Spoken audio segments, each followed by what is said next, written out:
Just one final short video on our last week, detailing for you what we're doing this week, which, as already announced, is going back to the beginning in Chapter 1 for a couple final pieces of work. So you will find this work in what I'm calling the final module, which, of course, also has the final paper topic in it. So final paper assignment, place to submit that. So remember that's see the due dates there, which pertain to our class. Due dates here for these other two items.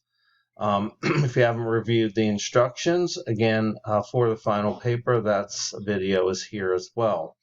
There's one final DB. I'm calling both of these special since they're taking us back to Chapter 1. Moral issues and care ethics, and this takes us to number 3 on page 39. I'm going to show you that in a text here shortly. Again, the due dates will be set for this shortly in our course, and the quiz also comes out of Chapter 1, relativism. So again, just to show you where they are, where you'll find them, I'd like to go to the text, taking us back to Chapter 1. If you, let's go ahead and bump ahead to near page 11, which is where the relativism prompt for the essay quiz is, and I have it in blue here. Do your views on issues coincide for the most part with those of your culture or subculture? To what extent do you use widespread agreement as support for the rightness of your position on issues such as abortion or capital punishment?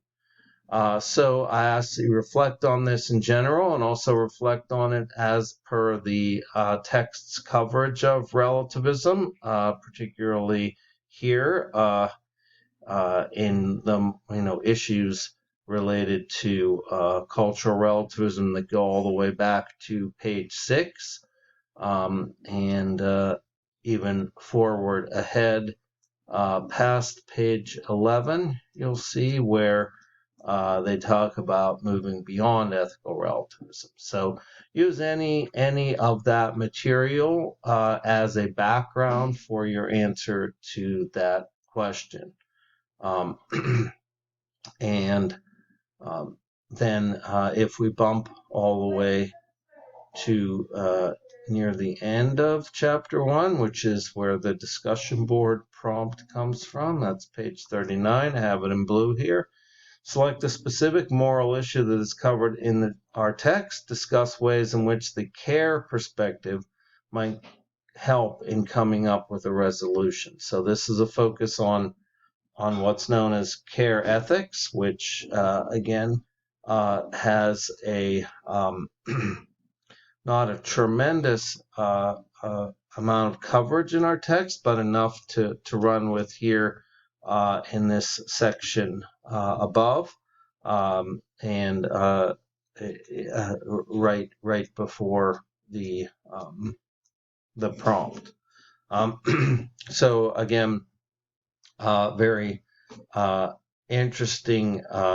Feel free to reflect on it in a personal way as a discussion board, and then again, as usual, respond to another person. So that is it for the work. That still remains or projecting into our last week. So let me know if you have any questions. Thanks.